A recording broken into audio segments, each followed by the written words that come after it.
गोपीजन वल्लभ गिरिवरधारी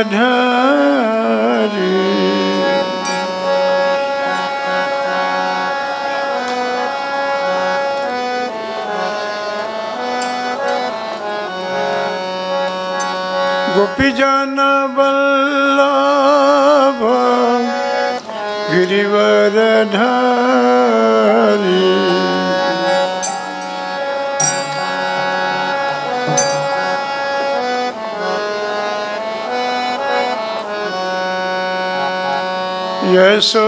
यशोदानंदन व्रजजनरंजन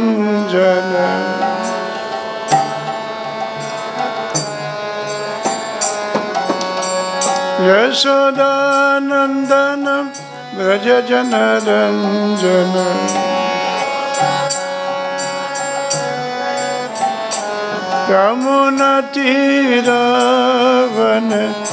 यमुनातीरवनचारी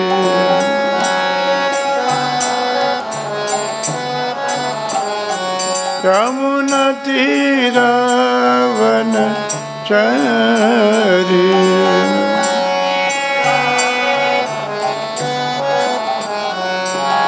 जय राधा माधव कुंज बिहारी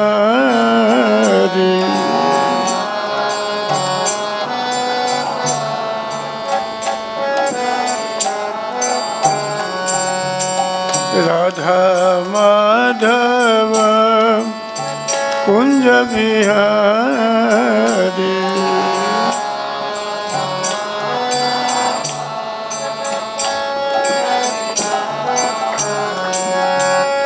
गोपीजन वल्लभ गिरिवरधारी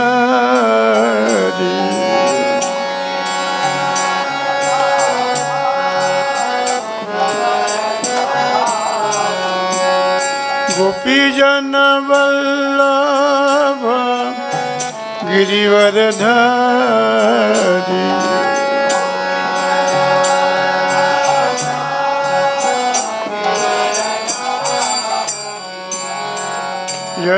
यशोदानंदन व्रजजनरंजन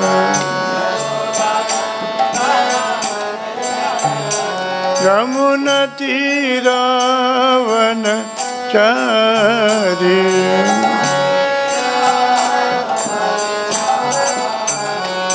जय राधा माधव कुंज बिहारी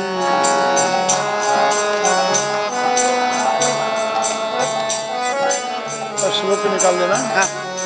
जय राधा माधव कुंज बिहारी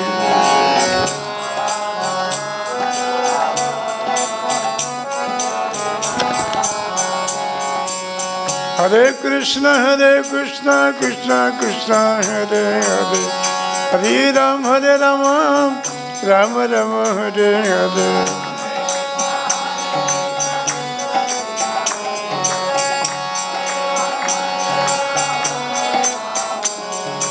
हरे कृष्ण कृष्ण कृष्ण हरे हरे हरे राम राम राम हरे हरे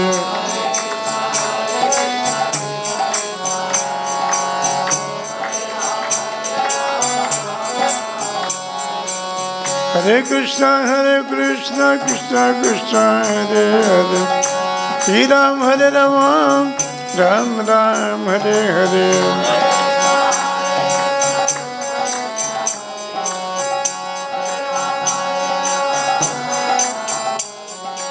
हरे कृष्ण कृष्ण हरे हरे श्री राम राम राम हरे हरे गाइए सभी लोग आइए। जय सचिनंदन जय सचिनंदन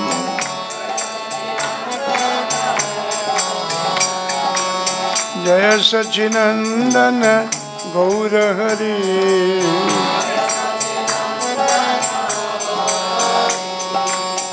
जय सचिनंदन गौर हरि।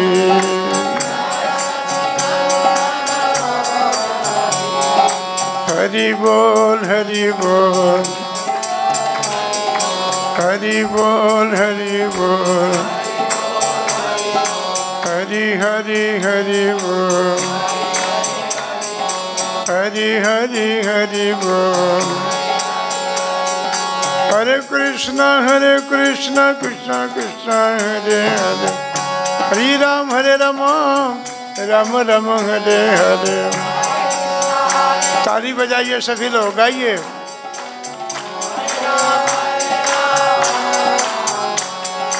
हरे कृष्णा कृष्ण कृष्ण हरे हरे, श्री राम राम राम हरे हरे।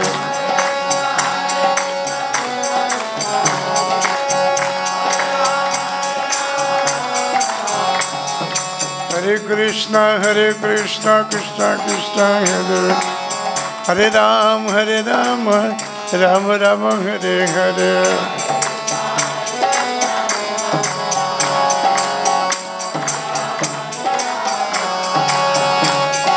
जय श्रील प्रभुपाद, जय श्रील प्रभुपाद, जय श्रील प्रभुपाद, जय श्रील प्रभुपाद। हरे कृष्णा कृष्ण कृष्ण हरे हरे, हरे राम राम राम हरे हरे।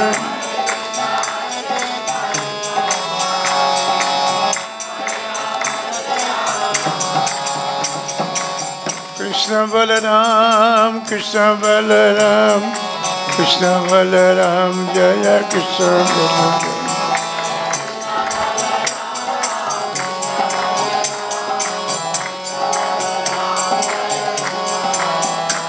जय राधा श्याम सुंदर राम श्याम सुंदर।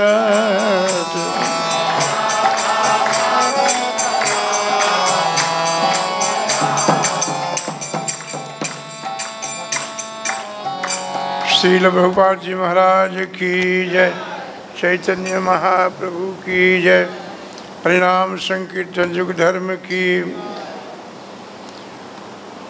ओम अज्ञानतिमिरन्धस्य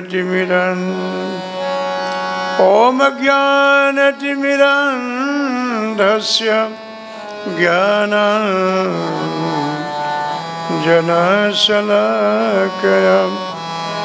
चक्षुर्मिलितं येन तस्मै श्री गुरवे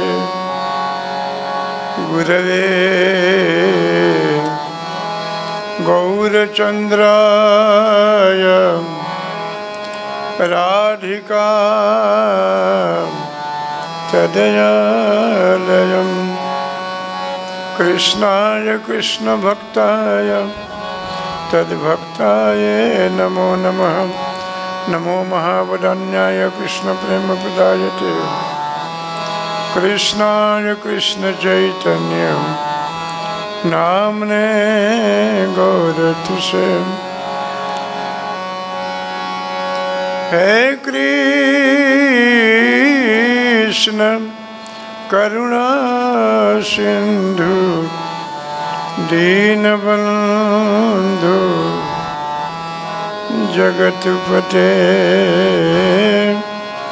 गोपेश गोपिका कांत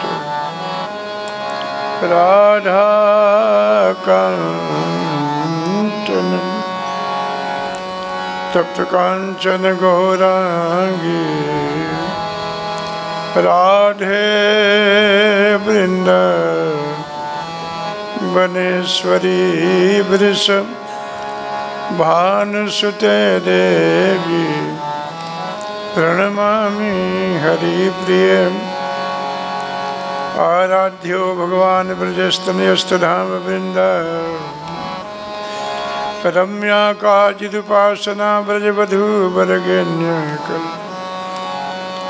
श्रीमद्भागवतं प्रमाणममलं प्रेमा पुमर्थोमं श्रीचैतन्य महाप्रभु मतमिदं तत्राधरो नः परम। हे कृष्ण करुणा नमो विष्णुपादाय कृष्णपृष्ठाय भूतले श्रीमते भक्ति वेदांत स्वामी निति नमस्ते सरस्वती देवं गौरवाणी प्रचारिणे निर्विशेष शून्यवादी पश्चात्यदेशतारिणे।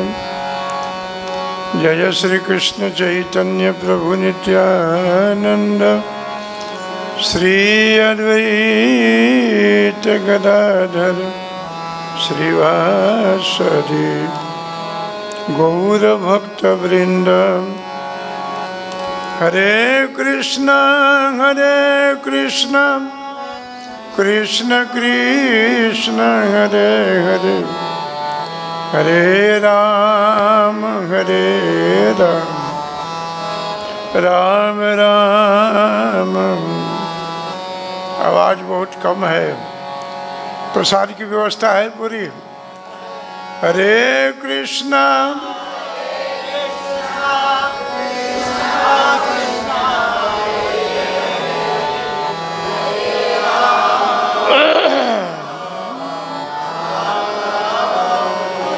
जय श्री प्रभुपाद जी महाराज की जय, चैतन्य महाप्रभु की जय, श्रीमद्भागवतम महापुराण की जय, सुखदेव जी महाराज की जय, परीक्षित जी महाराज की जय।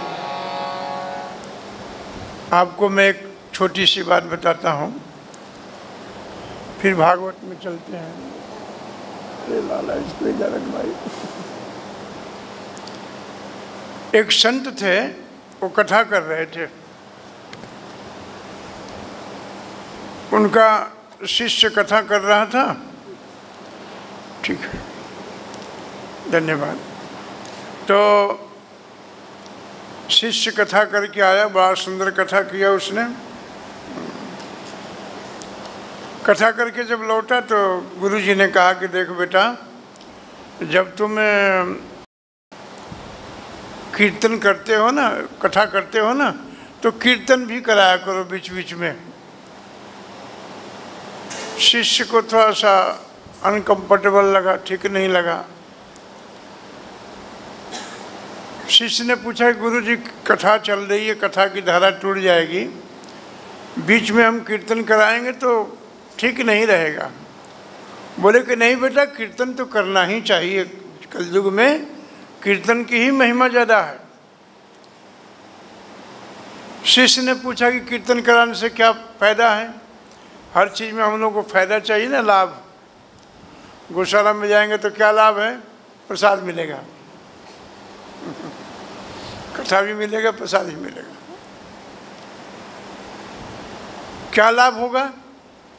तो गुरुजी ने कहा कि बेटा, सत्संग में बैठ के कीर्तन कराने से मानसिक, वांचिक और कर्म के तीनों पाप नष्ट हो जाता है।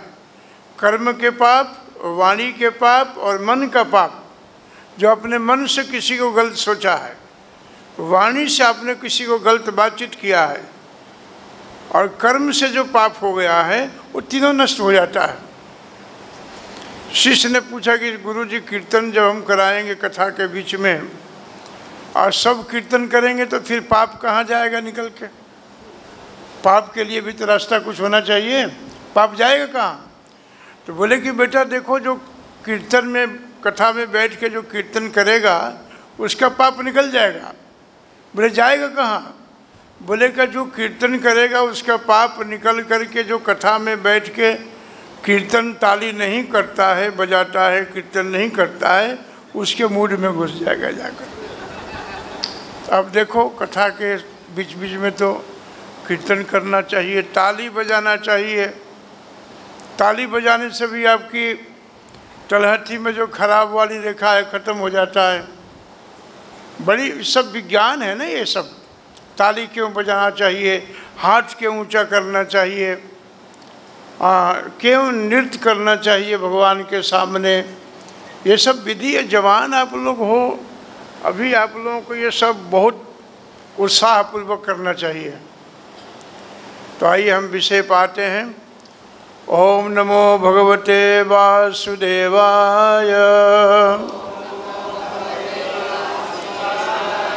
ओम नमो भगवते वासुदेवाय।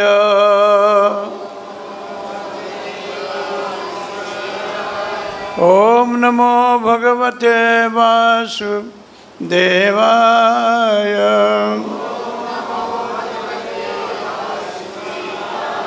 नारायणं नमस्कृत्यं नरं चैव नरोत्तमं देवीं सरस्वतीं व्यासं ततो जयमुदीरयेत्। नष्टप्रायेषु अभद्रेषु नित्यं भागवत सेवया भगवती उत्तम श्लोके भक्तिर्भवति नैष्ठिकी।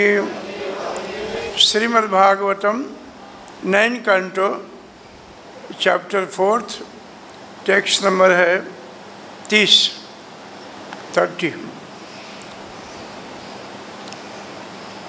अमरीश महाराज का दुर्वासा मुनि द्वारा अपमान प्रसंग है ये आज का। ध्यान से सुनना आप लोग, समय नहीं है बहुत। तो हमारे पीछे आप लोग दोहराना। वृतान्ते कार्तिके मासी, वृतान्ते कार्तिके मासी, त्रिरात्रं संपोषिता। स्नातः कदाचित् कालिन्द्य हरिं मधुवनेर्चयत्। वृतान्ते कार्तिके मासी, त्रिरात्रं संपोषिता। त्रिरात्रं संपोषिता।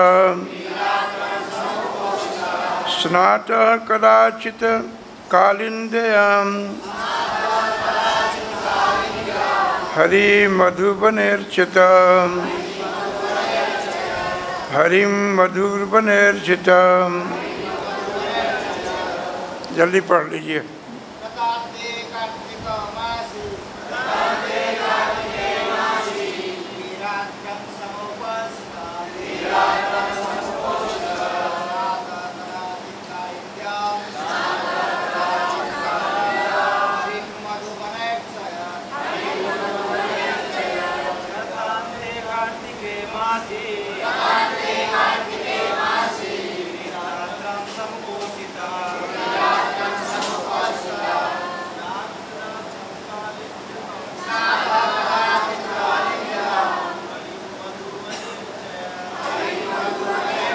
माता जी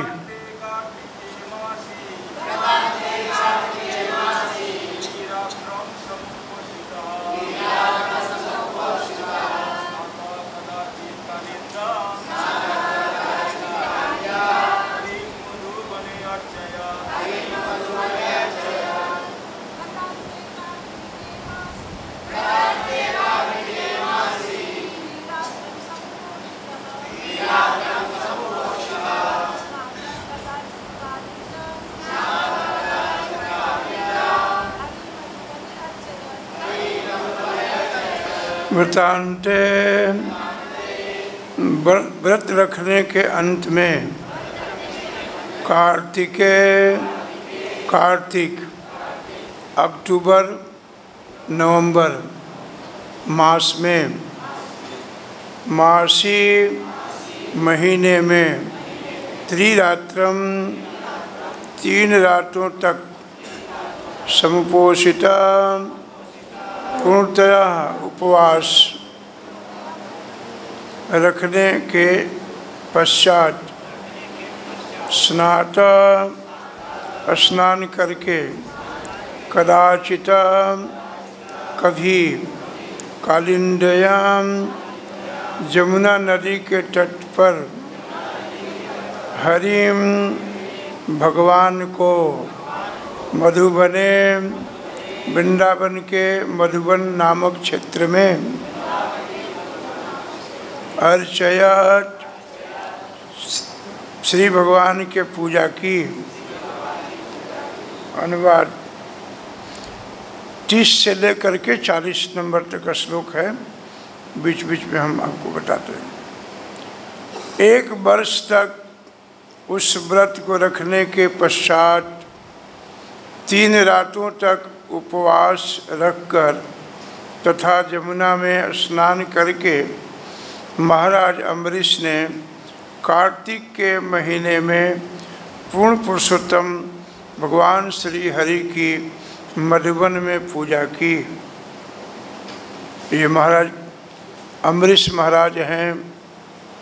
अम्बरीश महाराज भगवान के बड़े निर्मल और महान भक्त हैं। अम्बरीश महाराज का जो शरीर था वो राजा के रूप में है। राजपाट को देखते हुए, प्रजा के साथ अच्छे संबंध को रखते हुए महाराज परीक्षित अपने आध्यात्मिकता को कभी भूला नहीं उन्होंने। ये बहुत बड़ी सीख है, बहुत बड़ी शिक्षा है। आप ब्रह्मचारी हो या गृहस्थ हो, सन्यासी हो या ब्रह्मचारी हो, आप किसी भी आश्रम में हो, अपने आश्रमों का निर्वाह करते हुए अपने आध्यात्मिकता के लिए, अपने आध्यात्मिक के उन्नति के लिए हमेशा अग्रसर रहना चाहिए, हमेशा तत्पर रहना चाहिए। जहाँ भी कथा होती हो संत महात्माओं का, उस कथा में ज़रूर शामिल होना चाहिए। और ख़ास करके जो कार्तिक मास जो आता है, अक्टूबर नवंबर महीना, आपने देखा होगा, अनुभव भी किया होगा कि कार्तिक महीना में स्वतः अपने आप मन खुश होने लगता है। अंदर से, अंतःकरण से प्रसन्नता आती है, खुशी आती है अंदर से। और रास्ते में चलते समय हल्का हल्का ठंडा ठंडा हवा, और रोडों पर संतों का दर्शन, वैष्णवों का, मंदिर में आओ तो वैष्णवों का बाढ़ आया हुआ है, भीड़ मचा हुआ है, इनके शब्द करने से मन निरंतर प्रसन्न रहता है। तो अम्बरीश महाराज ने 1 वर्ष तक क्या किया? व्रत किया। राजा हैं, प्रजा को भी देखना था, घर भी देखना था। और 1 वर्ष तक महाराज परीक्षित ने इस व्रत को संपन्न करने के बाद अंत में 3 रात्रि उपवास रहे।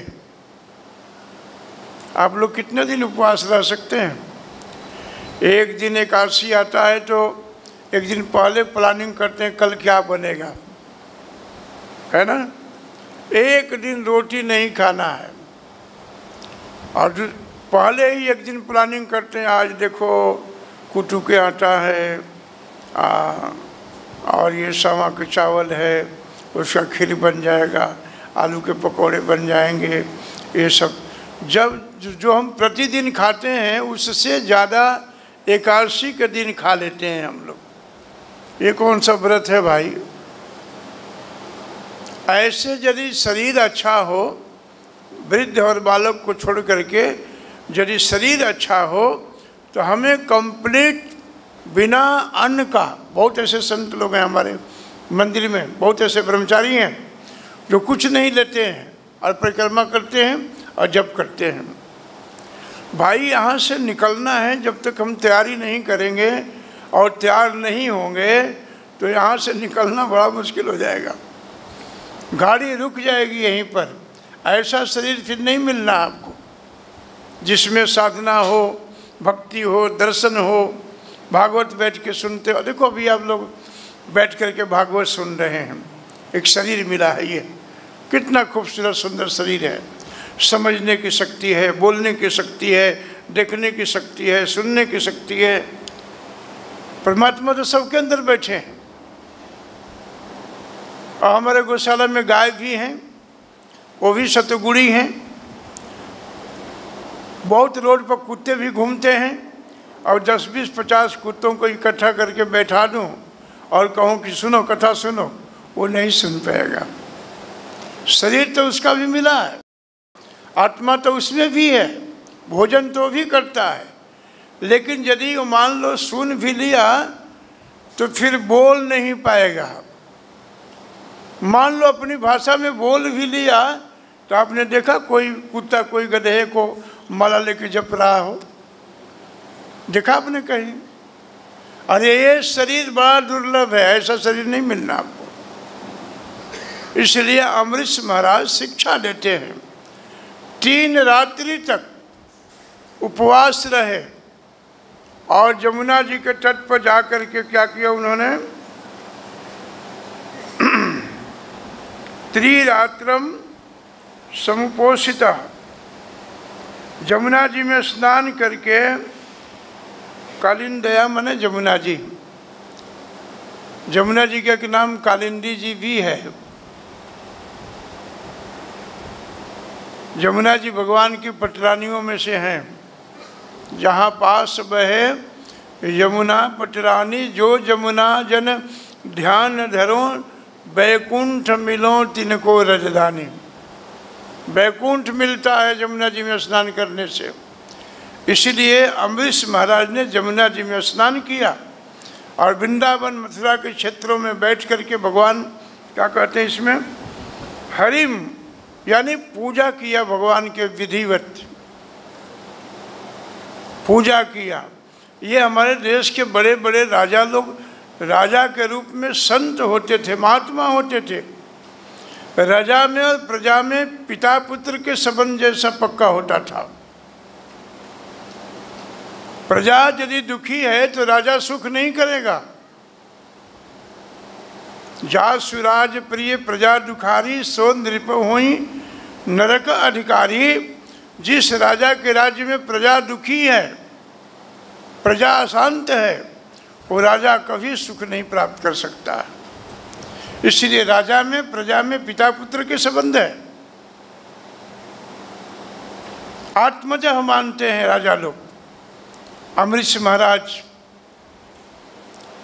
जमुना जी में स्नान करके, ध्यान चिंतन करके और शिक्षा दिया कि भगवान के पूजा कैसे करना चाहिए, भगवान से हमारी लगाव कैसे होना चाहिए।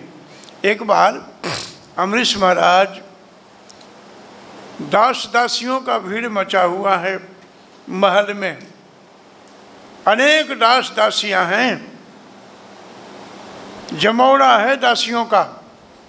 लेकिन जब भगवान की सेवा करना होता था तो अमरीश महाराज अपने हाथों से करते थे। उसमें नौकर चाकर नहीं। हम लोग तो गृहस्थ हैं, काफ़ी लोग अपने से लेके पानी भी नहीं पीते होंगे। लोग बैठ जाएंगे रूम में, कहेंगे पानी लाओ, पत्नी नौकरानी हिलाएगी बेचारी हो। अमरीश महाराज अपने हाथों से सेवा करते थे। एक दिन की बात है कि संतों ने ऐसा कहा है, एक दिन की बात है कि अमरीश महाराज भगवान को भोग लगाना था, आटा नहीं था, ये आटा निकालना था ताज़ा। तो अपने हाथों से चक्की चला करके अमरीश महाराज गेहूं से आटा निकाल रहे थे। चक्की जानते हैं आप लोग, आपके ज़माने में चक्की होता है चक्की के आटा खाए हैं आप लोग? पहले मिल उल नहीं था, चक्की के आटा ही खाते थे हम लोग। तो अमरीश महाराज चक्की से आटा निकाल रहे थे। अब तो चक्की के आटा में हम क्या क्या खाते हैं कोई गारंटी नहीं है इसका। और माताएं गाँव में चक्की चला करके निकालती थी। माताएं चक्की चलाने से इतनी पहलवान थी, किसी को थप्पड़ ठीक से लगा दे तो खा नहीं रह सकता था।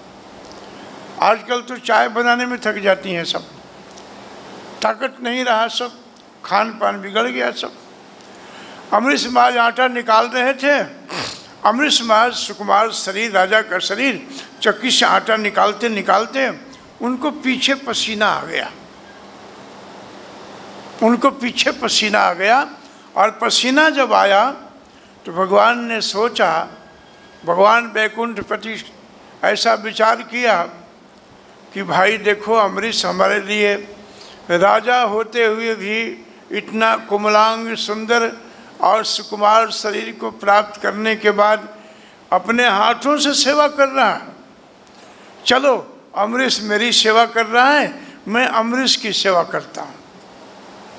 आप भगवान की सेवा करके देखो, आप भगवान के पास जाने के लिए एक पैर आगे बढ़ाओ और भगवान आपके पास आने के लिए 100 पग बढ़ा करके आएंगे। आप एक बार भगवान के पास झुक जाओ, शरणागति लो, न जाने भगवान पूरे संसार के आपके चरणों में झुका देंगे। वो ये भगवान का नियम है।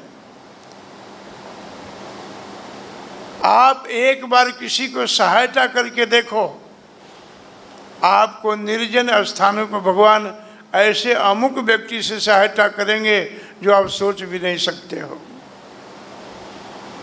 आपके जीवन में जितने गड्ढे हैं, अशांति वाली, पाप वाली, वो सब प्रभु भर देते हैं। परीक्षित अमरीश महाराज के पास में भगवान पीछे से आकर के अपनी उतरिया उतार करके और अमरीश को हाँकने लगे। प्रभु, अमरीश को ठंडा ठंडा हवा लगा, कस्तूरी तिलक है प्रभु के पास, मिश्रित होकर के सुगंध आया। अमरीश जी ने पीछे मुड़ करके देखा, अरे प्रभु आ गए, भगवान आ गए। अमरीश जी ने चक्की छोड़ करके प्रभु के चरणों में लिपट गए। प्रभु, ये आप क्या कर रहे हो? आपकी सेवा तो मुझे करनी चाहिए था, आप मेरी सेवा कर रहे हो। बोले कि बस अमरीश, ऐसा ही तुम चक्की से आटा निकालो और मैं तुमको पंखा देता रहूं। ये भगवान का नियम है। एक बार बढ़िया भक्त बन करके तो हम सब देखें, संसार के लोग झुक जाएंगे। सर्वाम विमाम पृथ्वीम सशिष्यात्, या पृथ्वी के जितने लोग हैं आपको देख करके झुक जाएंगे। ये प्रभु का नियम है। तो भगवान अमरीश ने कहा कि प्रभु आप ऐसे न करें, हम आपकी सेवा करें, उल्टी गंगा बहा रहे हैं प्रभु आप। बोले कि देखो, भक्त लोग तो मेरी सेवा करते ही हैं, लेकिन भक्तों की सेवा जब मैं करता हूँ ना, मुझे बड़ा सुख मिलता है, बड़ा आनंद मिलता है। आप कृष्ण लीला में देखिए, सुदामा जी जब द्वारका में गए, कुछ भी नहीं था, टूटे फूटे तांदुल थे, वो भी दे नहीं पाए ठीक से। भगवान अपने आसन पर बैठा करके सुदामा के चरणों के नीचे बैठ करके सुदामा के दशा को देख करके रो रहे हैं। प्रभु, जरूरत है हम लोगों को भक्त बनने की, जरूरत है हम लोगों को भगवान से प्रेम करने की, सेवा करने की। भगवान उस समय अमरीश महाराज को चतुर्भुज रूप में प्रकट हुए थे। भगवान ने अमरीश को उस समय अपना सुदर्शन चक्र प्रदान किया। ये लो, ये तुम्हारे लिए तैयार रहेगा, तुम्हारा कोई हानि नहीं पहुंचा सकता है। योग क्षेमा वहाँ में हम जो गीता में भगवान कहते हैं, भगवान के भक्त बनने के बाद यदि आप भक्त बन गए, किसी वस्तु से आप ग्रस्त हो, अभाव है जीवन में, कोई वस्तु नहीं आपके पास, संसारिक हो आध्यात्मिक, भगवान उसको आपको भर देते हैं, झोली में डाल देते हैं। और उस झोली में डाल करके भगवान उसकी रक्षा स्वयं डंडा लेके करते हैं। इतनी जिम्मेवारी है भगवान की, हम सबकी भी जिम्मेवारी ऐसा ही होनी चाहिए। अब हम आपको दूसरे श्लोक का भाव सुना रहे हैं। महाअभिषेक के विधि विधानों के अनुसार महाराज अमरीश ने संपूर्ण सामग्री से भगवान श्री कृष्ण के अर्चा विग्रह के स्नान कराया। जो अभिषेक करते हैं हम लोग भगवान का 16 उपचारों से, भगवान का घर में भी अभिषेक किया जा सकता है, घर में भी आप अर्चा विग्रह रख सकते हैं। तो भगवान की सेवा करनी चाहिए। अमरीश महाराज भगवान का महा अभिषेक किया, अर्चा विग्रह का स्नान कराया, फिर उन्हें सुंदर आभूषणों से सुगंधित फूलों की मालाओं तथा पूजा की। सुंदर फूल, प्रभुपाद जी कहते, ध्यान दीजिए इधर आप लोग, भागवत जी को देखिए, क्या आ गया उधर के देख रहे हैं आप लोग, कुछ हो गया है क्या? श्री राधे, देखा देखा, प्रसाद तैयार हो रहा है, गौर भगवान कर रहे हैं उधर तैयारी, पीछे से आवाज नहीं आई, बोलिए हरे कृष्णा। अभी बताया था कि जो नहीं बोलता है उसका निकल करके बोलने वाला का पाप उसमें घुस जाता है। बोलिए हरे कृष्णा। कृष्ण का नाम लेते रहिए, भगवान का चिंतन बना के रखिए। प्रभुपाद जी कहते हैं सबसे बढ़िया सेवा है कलयुग में सेवन मुखे ही जिह्वा आदऊ। सबसे बढ़िया सेवा है कि यदि आप भगवान का नाम लेते हो तो भगवान के साथ बैठे हो। नाम में और भगवान में कोई अंतर थोड़ी है। नाम चालू कर दो, भगवान साथ बैठे आप। महाअभिषेक किया, सुंदर वस्त्रों से, आभूषणों से, सुगंधित फूलों से भगवान को सजाया। प्रभुपाद जी कहते हैं ज़्यादा प्लास्टिक के फूलों से, प्लास्टिक के वस्तुओं से मंदिर को नहीं सजाना चाहिए। इसलिए आज देखिए हमारे मंदिरों में प्लास्टिक छूते भी नहीं हैं। यही विधि है, यही विधान है। अन्य सामग्री से अलंकृत किया। उन्होंने ध्यान पूर्वक तथा भक्ति पूर्वक भगवान श्री कृष्ण की तथा भौतिक इच्छाओं से मुक्त अन्य महाभाग्यशाली ब्राह्मणों की पूजा किया। आपको इस प्रसंग से एक बात सीखना है कि हमें कभी भी किसी का अपमान नहीं करना चाहिए, चाहे वो भौतिक ब्राह्मण ही क्यों न हो, भौतिक लोग ही क्यों न हो, वो भजन ना करते हों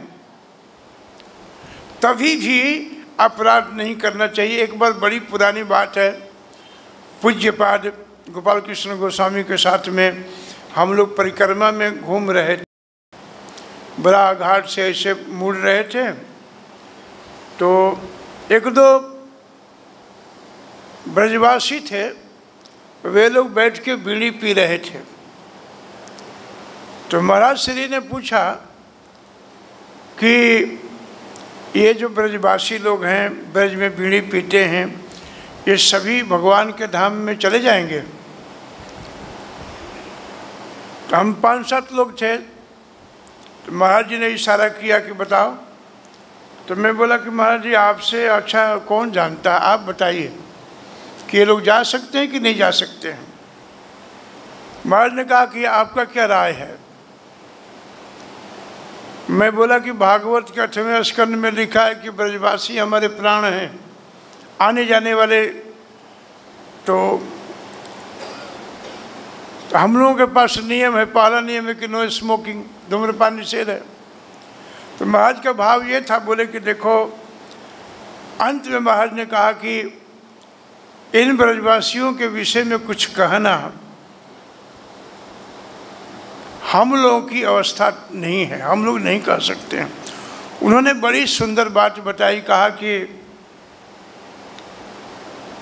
अरे भाई, ग्वाल बाल जितने सखा थे वो 2-4 महीने ठंडी में नहाते ही नहीं थे, उनके मुख से भगवान छीन के खा लेते थे। तो हम लोग क्यों विरोध करें इनका? इसलिए हम लोगों को किसी का भी विरोध नहीं करना है। भक्त नहीं है तभी भी कोई बात नहीं, अंदर परमात्मा तो बैठा है, उसके अंदर आप मंत्र बोल सकते हैं। यहाँ पर अमरीश महाराज ने क्या किया,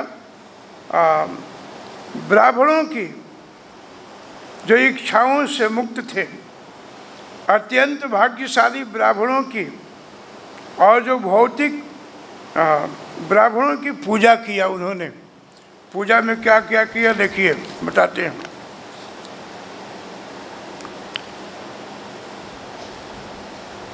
पूजा में हम आगे तो नहीं निकल गए, 10 श्लोक है, 34, 35,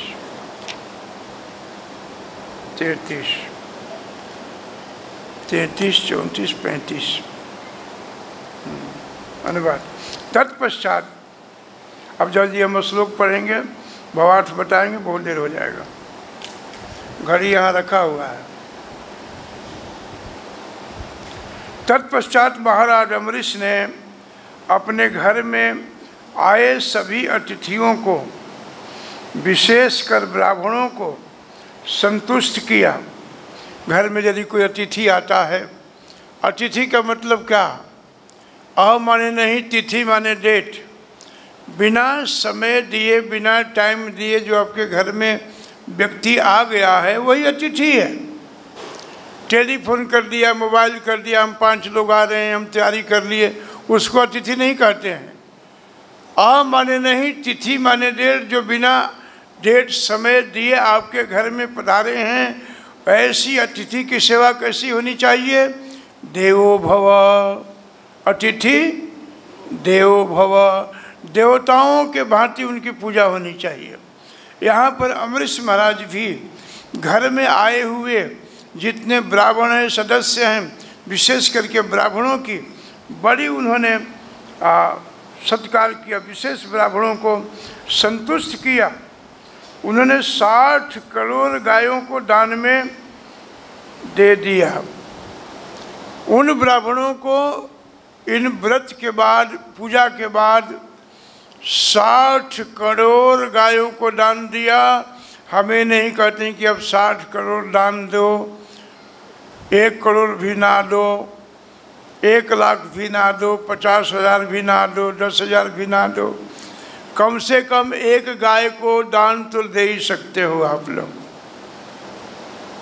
गौशाला में बहुत गाय हैं, एक जाके गाय के अपना 1 साल के लिए एडप्ट कर लो, ले लो, उनका चारा की व्यवस्था कर दो। 60 करोड़ गायों को दान में दे दी, जिनके सींग सोने के पत्थर से और खूर चांदी के पत्थर से मढ़े थे। सोना चांदी तो दे नहीं सकते हम लोग, क्योंकि अपने लिए नहीं है, लेकिन फिर भी अवस्था और अपनी समर्थाय के अनुसार कुछ न कुछ अपने जीवन से आश्रमों के लिए, गायों के लिए, ब्राह्मणों के लिए जरूर कुछ न कुछ आपको अपने दरवाज़ा से देना चाहिए। सभी गायें वस्त्रों से खूब सजाई गई थीं और उनके थन दूध से भरे थे। कभी कभी लोग दान देते हैं, जो गाय दूध ना देना उसको दान में दे देते हैं प्राय लोग। यहाँ गाय का थान भरा हुआ है, दूध से लबालब गिर रहा है दूध नीचे, ऐसो गायों को दान दिया। गायों को दान देने के पश्चात राजा ने और सर्वप्रथम समस्त ब्राह्मणों को भर पेट भोजन कराया, और जब वे पूर्ण रूपेण संतुष्ट हो गए तो वे उनकी आज्ञा से एकादशी व्रत तोड़ करके उनका प्रणाम करने वाले, पारण करने वाले थे। किंतु ठीक उसी समय महान एवं शक्तिशाली दुर्वासा मुनि आमंत्रित अतिथि के रूप में वहाँ पर आ पहुँचे। ये सब लोग कथा जानते हैं, प्रसिद्ध है। पीछे की कथा आप समझ लो कि परीक्षित महाराज ने सब क्या किया है कि परीक्षित अम्बरीश महाराज ने क्या किया है कि ब्राह्मणों के विचार से एकादशी व्रत था, द्वादशी में उसको पारण करना था। सभी ब्राह्मणों को परामर्श लिया, विचार किया। उनके दरवाजे पर अतिथि आए हुए थे, हालांकि आमंत्रित थे, बुलाए गए नहीं थे, अचानक ही आ गए थे। उन्होंने सोचा कि हमारे दरवाजे पर महान शक्तिशाली एक जोगी आए हैं, मैं भोजन कैसे कर सकता हूँ, लेकिन एकादशी भी है, मुझे इसको तोड़ना भी है। ब्राह्मणों ने कहा कि महाराज गंगा जल में तुलसी दल छोड़ करके पी लीजिए, खाना भी नहीं हुआ और पारण भी हो गया। ठीक उसी समय आए नंबर 36। दुर्वासा मुनि का स्वागत करने हेतु राजा अम्बरीश ने खड़े होकर के उन्हें आसन तथा पूजा किया, सामग्री प्रदान की। तब उनके पाँव के समीप बैठ करके राजा ने मुनि से भोजन करने हेतु अनुनय विनय किया। देखिए, राजनीति और धर्म नीति, पहले के समय में राजनीति के ऊपर धर्म नीति हावी रहता था। समझ रहे हैं आप लोग बात को? धर्म नीति यानी आजकल जो धर्म मानते हैं सब लोग, पहले के धर्म नीति राजनीति पर हावी होता था, गंभीर पड़ता था, वजनदार होता था। राजा लोग बिना पूछे कोई काम नहीं करते थे। अब आज क्या है, धर्म नीति के ऊपर राजनीति हावी हो गया है। जैसे जैसे नेता लोग कहते हैं वैसे वैसे करना पड़ता है। ये सब उल्टा हो गया है। राजनीति के ऊपर धर्म नीति हावी होना चाहिए, धर्म का बोलबाला ज़्यादा होना चाहिए। अब धर्म का बोलबाला बहुत कम रह गया। भोजन का निवेदन किया। दुर्वासा मुनि ने प्रसन्नता पूर्वक महाराज अम्बरीश की प्रार्थना स्वीकार कर ली, किंतु आवश्यक अनुष्ठान करने हेतु वे जमुना नदी में गए। वहाँ उन्होंने पवित्र जमुना नदी के जल में डुबकी लगाई और निराकार ब्रह्म का ध्यान किया। तब तक व्रत तोड़ने हेतु द्वादशी का केवल आधा मुहूर्त शेष था।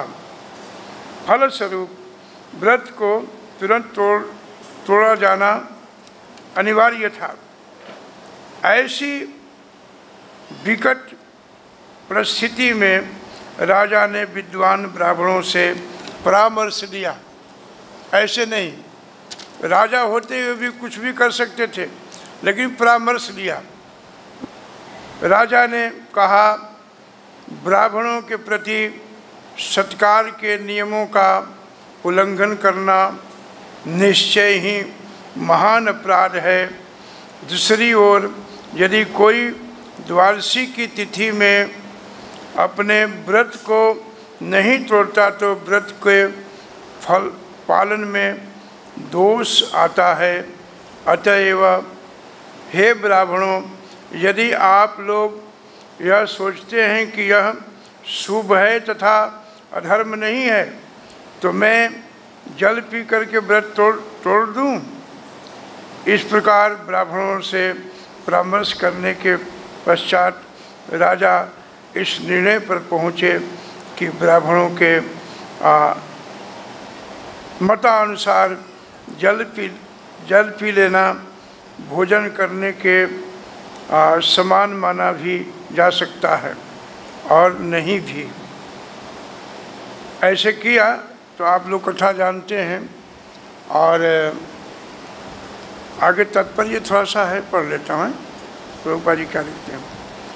जब महाराज अम्बरीश ने दुविधा में पढ़ करके ब्राह्मणों से इस विषय में परामर्श लिया तो जोगी थे, उनको बात समझ में आ गई।